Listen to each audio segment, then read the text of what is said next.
Aujourd'hui, on va parler de Lockdown Studio Série numéro 11, droit sorti du film Age of Extinction. Si la vidéo vous plaît, n'hésitez pas à vous abonner, à partager et à commenter. Et sur ce, bonne vidéo. Voici donc Lockdown sous sa forme véhicule. Donc, tout droit sorti du film Age of Extinction, voici le Lockdown Studio Series, donc qui se transforme en une Lamborghini Aventador LP 700-4 coupé de 2013.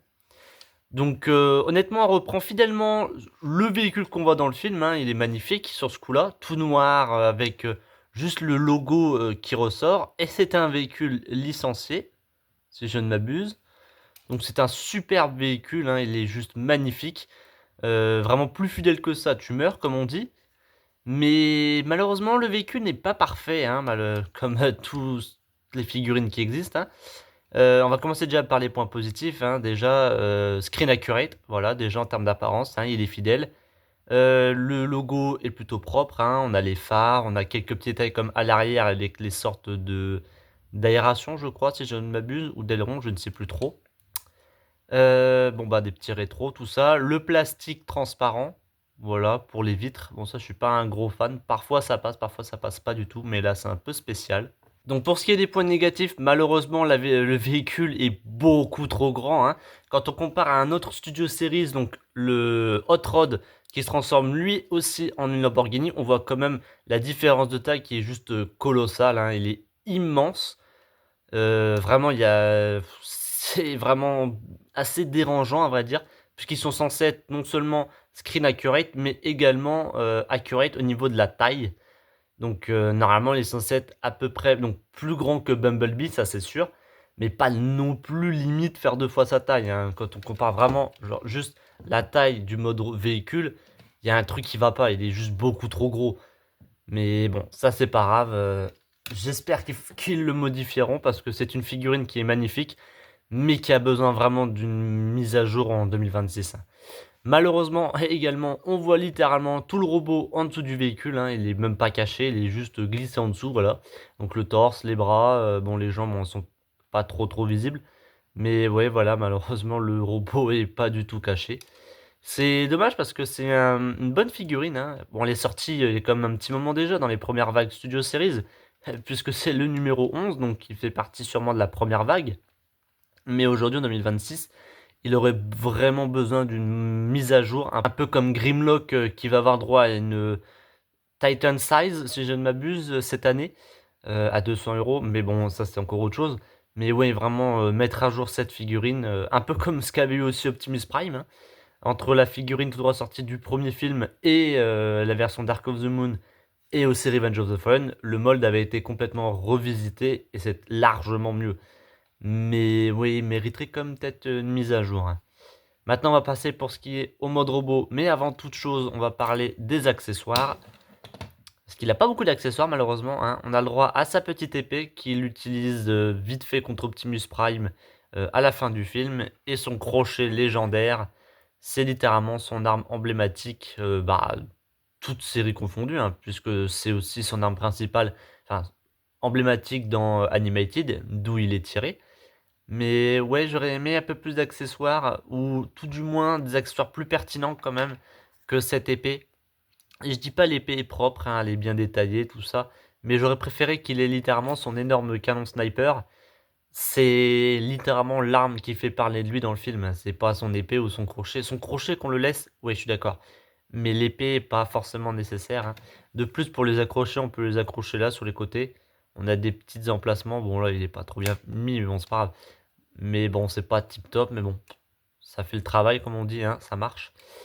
Donc maintenant, on va passer au mode robot. Donc pour la transformation, celle-ci est assez simple, on va dire. On va commencer par déclipper les bras de cette manière de chaque côté. Voilà. Ensuite, c'est déclipper le dos du robot, enfin plutôt l'arrière, hein, du mode véhicule de cette manière. Alors des fois, c'est un peu galère, mais voilà. Hop, on le avance légèrement comme ça pour l'instant. Pour les jambes, on va donc les déclipper dans un premier temps, puis on va ressortir les pieds comme ça. Hop. Il nous suffit ensuite de le retourner et le mettre dans le bon sens. Et ensuite, on n'a plus qu'à clipper. Donc, c'est l'arrière, littéralement le panneau arrière, au niveau du pied de cette manière pour lui faire la jambe complète. On va faire pareil de l'autre côté. Hop. Les jambes sont assez simples hein, sur ce coup-là, c'est pratique. Donc pour la tête, hop, on va la sortir comme cela. On va rabaisser le pare-choc, hein, enfin le capot plutôt, vers l'intérieur du pare-brise, enfin du pare-brise. On va refermer les panneaux de cette manière. On va leur avancer et on va clipper tout ça comme cela, histoire de lui former son dos. Donc pour le bras maintenant, on va donc déclipper en un premier temps l'avant-bras. Hein. On va retourner tout ce qui est une partie de la roue vers l'arrière. Hein. Alors c'est pas très intuitif, mais bon, ça marche comme ça. Hop, on retourne complètement, on remet le bras dans le bon sens, on remet cette petite pièce là pour lui former le bras de cette manière. Et donc voici Lockdown sous sa forme robot. Alors c'est vraiment, là quand on regarde la figurine, elle a vraiment besoin d'une bonne mise à jour. Elle n'est pas mauvaise dans le fond, hein. Elle est vraiment très bonne. Elle est extrêmement bien détaillée, même un peu trop quand on compare à d'autres figurines Studio Series. Hein. Pour ce qui est des points à revoir, d'abord le backpack hein, qui est vraiment énorme. En fait, quasiment tout on va dire du véhicule se compacte ici même en fait. On a littéralement 90% du mode véhicule qui se tient juste ici. Le torse qui est juste tout plat. Je sais pas si c'est comme ça dans le film, mais c'est bizarre parce qu'en fait on a vraiment l'impression que c'est une crêpe. Juste ici, il a été complètement aplati. C'est assez spécial. Les articulations sont pas mauvaises, hein, le bassin peut tourner, voilà, les jambes peuvent se plier complètement, voilà, de cette manière. Le pied, bon, lui, il est un peu limité, on peut le voir, il tourne pas, même pas du tout en fait. Le bras peut tourner, voilà, de cette manière. Alors moi, le mien est un petit peu lâche au niveau du bras, mais c'est du fait de l'âge. Hein. Le bras peut tourner et les mains ne sont particulières parce qu'elles sont complètement collées et statiques c'est quoi? C'est la portière. La tête sur ball joint, hein, libre, voilà, ça c'est bien. Mais ouais, vraiment, la figurine a besoin d'une bonne mise à jour. Pourtant, elle est pas mauvaise, hein. Quand on regarde vraiment de manière globale à l'avant et pas à l'arrière, bah, elle fait le taf, hein. Elle est plein de petits détails, ça se reclipe parce que des fois ça se déclipe, c'est un peu chiant.